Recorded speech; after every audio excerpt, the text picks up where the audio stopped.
Olá, tudo bem? Eu sou o pastor Leandro Alencar e você e eu estamos descobrindo qual é o segredo da verdadeira felicidade. Você está assistindo o 5º episódio da série de estudos da Bíblia Eu Quero Ser Feliz. Hoje vamos aprender mais sobre o plano de Deus para o nosso futuro. Hoje vamos descobrir o que a Bíblia fala sobre a salvação. Você pode acompanhar os episódios da nossa série e ter acesso à lição de hoje em vídeo e em texto no site www.serieeuqueroserfeliz.com.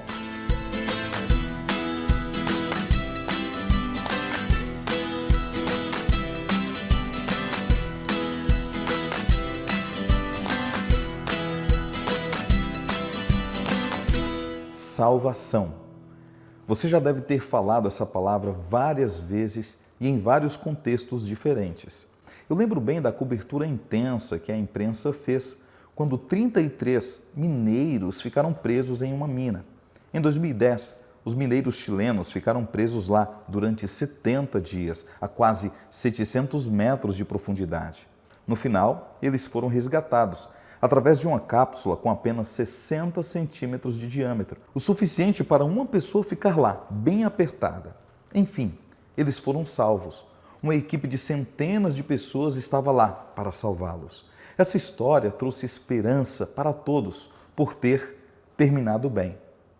Anos depois, eu acho que você lembra, outra história de salvação também fez o mundo inteiro parar e vibrar com um final feliz. Um time de futebol com 12 garotos e seu técnico procurou abrigo no meio de uma tempestade em uma caverna. A água foi subindo e eles procuraram um abrigo ainda mais fundo na caverna, até que eles se encontraram presos no fundo daquela caverna, escura e úmida. O mundo inteiro parou e depois de 9 dias de fome e medo, os javalis, que era como o time se chamava, foram encontrados. As equipes de resgate levaram 3 dias para tirar todos de lá. No fim, todos se salvaram.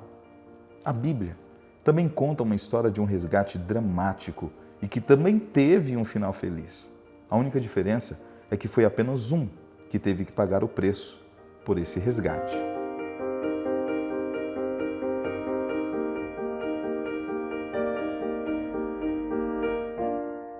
Salvação é um dom concedido a cada um de nós pela graça de Deus.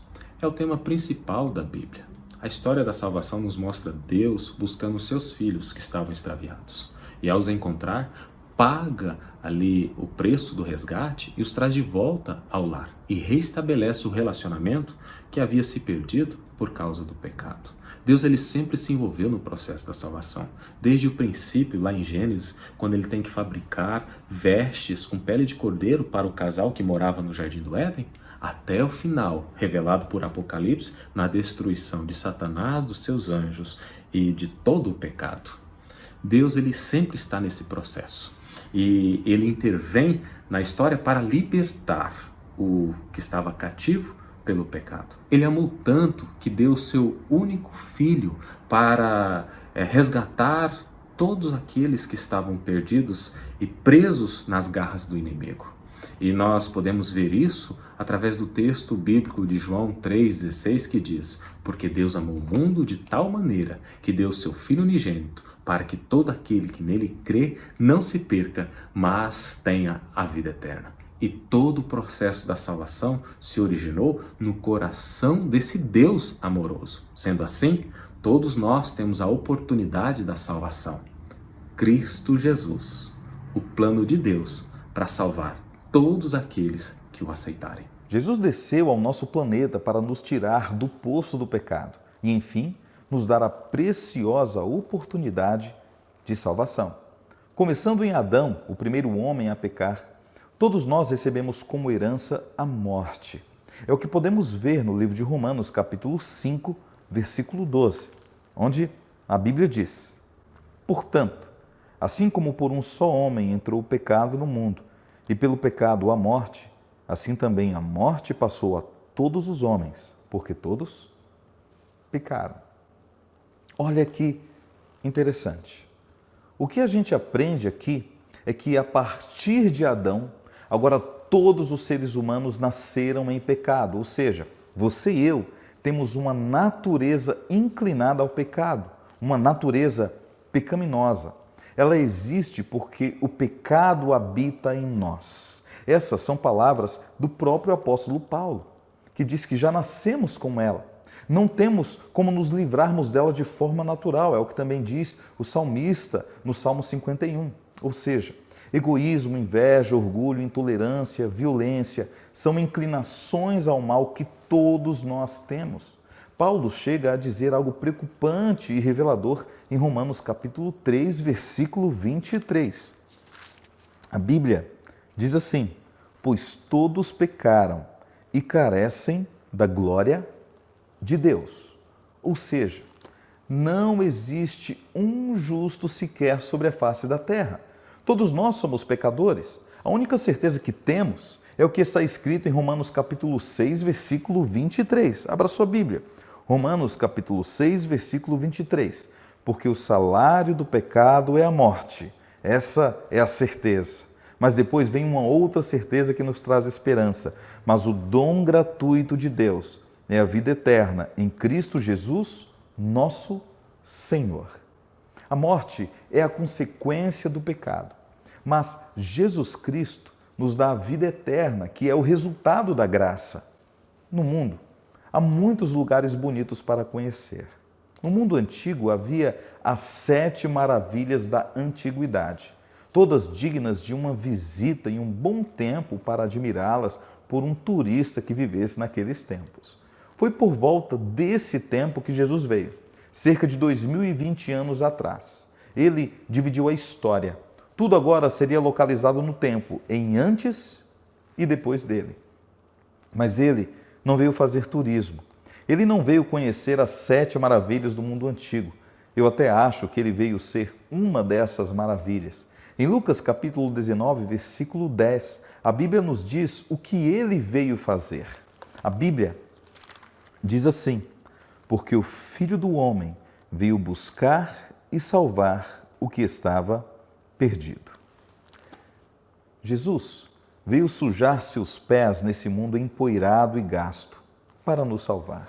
Inclusive o livro de Hebreus, capítulo 4, versículo 15, diz que ao ser homem, Jesus não cometeu nenhum pecado. Olha o que a Bíblia diz. Porque não temos sumo sacerdote que não possa compadecer-se das nossas fraquezas. Antes, foi ele tentado em todas as coisas, a nossa semelhança, mas sem pecado. Com uma vida assim, santa, perfeita e dedicada a fazer o bem para as pessoas, Jesus sabia que ainda devia pagar o preço do nosso pecado. Esse era o resgate. Essa era a salvação. Aquela semana começou diferente, com Jesus entrando em Jerusalém e o povo tentando colocá-lo em um trono. Ele rejeitou porque ele sabia que o seu reino não era desse mundo. E aquela mesma multidão, na próxima sexta-feira, exigiria que Jesus fosse crucificado e Barrabás libertado. E esse é o problema de seguir a multidão. Esse é o problema de achar que a verdade está com a maioria. Sabe, todas as grandes religiões e filosofias têm um símbolo que as representa. A flor de lótus representa o budismo. A estrela de Davi representa o judaísmo moderno. A suástica representou o nazismo. A foice e o martelo representou e representa o socialismo. A lua crescente com uma estrela na ponta representa o islamismo. Mas não há outra coisa que melhor represente a nossa fé em Cristo do que a cruz. Porque foi na cruz que Cristo morreu para nos salvar. Na cruz, ele uniu novamente o homem pecador ao seu Criador perfeito. Nada descreve melhor o que ocorreu ali do que João capítulo 3, versículo 16. Porque Deus amou o mundo de tal maneira que deu seu Filho unigênito para que todo aquele que nele crê não pereça, mas tenha a vida eterna. Nossa desobediência nos levou ao pecado, à morte e ao cativeiro. Mas através de sua obediência e sacrifício na cruz, Jesus nos leva à felicidade plena, à vida eterna e à salvação. A Bíblia também nos diz o que devemos fazer para desfrutarmos dessa salvação já conquistada por Jesus na cruz. Marcos 16,16 diz que aquele que crer e for batizado será salvo. Quem, porém, não crer será condenado. Ou seja, devemos fazer apenas duas coisas: crer e batizar. Parece simples para algo tão valioso como a vida eterna, mas é mesmo. O trabalho duro, Jesus já fez. A nós nos resta apenas crer e nos batizarmos. Você aceita Jesus como seu Salvador? Aliás, você aceita a salvação que Ele oferece gratuitamente a você e quer entregar o seu coração a Ele? Se sim, leia comigo agora. Eu creio que Jesus morreu por mim e quero aceitá-lo como meu único Salvador. Entrego-lhe minha vida e meu coração. Amém? Não há nada melhor que aceitar o plano de Deus para a nossa vida. Ele deseja que todos, em todos os lugares, sejam salvos e digam sim para Jesus. Ele está feliz porque você entregou o seu coração a Ele. Vamos orar? Querido Pai, obrigado, Senhor, porque hoje descobrimos que, ao estarmos perdidos, o Senhor nos achou. Hoje aprendemos que o Senhor nos resgatou, que o Senhor nos salvou através de Jesus Cristo, que pagou o preço do nosso pecado, morrendo naquela cruz. Aceita o nosso coração e abençoa cada um que hoje decidiu entregar o próprio coração a Jesus Cristo. Te pedimos estas coisas e agradecemos pela salvação em nome de Jesus. Amém. Amém. Como foi bom estudar a Bíblia com você. Não esqueça de entrar no nosso site www.serioqueroserfeliz.com para ter acesso a essa lição em texto e a esse vídeo. E até o próximo estudo. E lembre-se que a Bíblia é um manual completo da minha e da sua felicidade. Até a próxima!